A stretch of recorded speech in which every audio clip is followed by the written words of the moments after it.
প্রিয় শিক্ষার্থী, আশা করি তোমরা সকলে ভালো আছো, সুস্থ আছো এবং নিরাপদে আছো। বিজ্ঞান পাঠশালায় তোমাদেরকে স্বাগতম।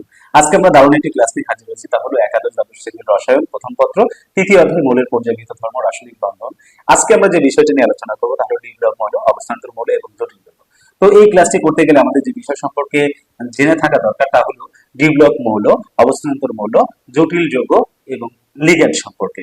ওকে, প্রথমে আমরা জানবো ডি ব্লক মৌল সম্পর্কে। তো পর্যায় সারণীর হলুদ মার্ক করা যে অংশটি তোমরা দেখতে পাচ্ছ সেটাই কিন্তু ডি ব্লক মৌল, অর্থাৎ পর্যায় সারণীর গ্রুপ 3 থেকে গ্রুপ 12 পর্যন্ত যে মৌলগুলো রয়েছে তাদেরকে ডি ব্লক মৌল বলা হয়। তো এদেরকে আমরা কিভাবে সংজ্ঞায়িত করব?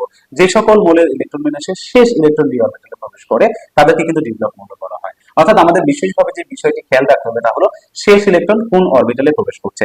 যাদের শেষ ইলেকট্রন ডি অরবিটালে প্রবেশ করবে তারা কিন্তু ডি ব্লক মৌল, তাই না? তো একটু উদাহরণের মাধ্যমে সেটাকে আমরা একটু ভালোভাবে বোঝানোর চেষ্টা করি। তো স্ক্যান্ডিনিয়াম 21 এর ইলেকট্রন বিন্যাস 1s2 2s2 2p6 3s2 3p6 4s2 এবং 3d1।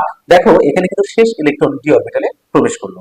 আবার যদি আমরা আয়রন 26 এর ইলেকট্রন বিন্যাস দেখি তাহলে দেখতে পাবো 1s2 2s2 2p6 3s2 3p6 4s2 এবং 3d6। অর্থাৎ এই ক্ষেত্রেও কিন্তু দেখো সেই আয়রনের যে 26তম ইলেকট্রনটা শেষ ইলেকট্রনটা সেটা কিন্তু প্রবেশ করেছে ডি অরবিটালে। আবার যদি আমরা জিঙ্ক 30 এর ইলেকট্রন বিন্যাস দেখতে চাই তাহলে কি দেখতে পাচ্ছি 1s2 2s2 2p6 3s2 3p6 4s2 এবং 3d10। অর্থাৎ জিঙ্কের যে 30তম ইলেকট্রনটা সেটাও কিন্তু তোমার প্রবেশ করেছে কোথায়?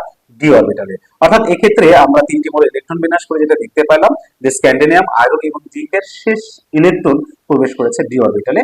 তাই কিন্তু এদেরকে আমরা কি বলতে পারি? যে ডি ব্লক মৌল বলতে পারি, কারণ এদের শেষ ইলেকট্রন ডি অরবিটালে প্রবেশ করেছে। ওকে ফাইন, ডি ব্লক মৌল সম্পর্কে তো আমরা জানলাম। তোমরা সকলে ভালো থেকো, সুস্থ থেকো এবং নিরাপদে থেকো। ধন্যবাদ সকলকে।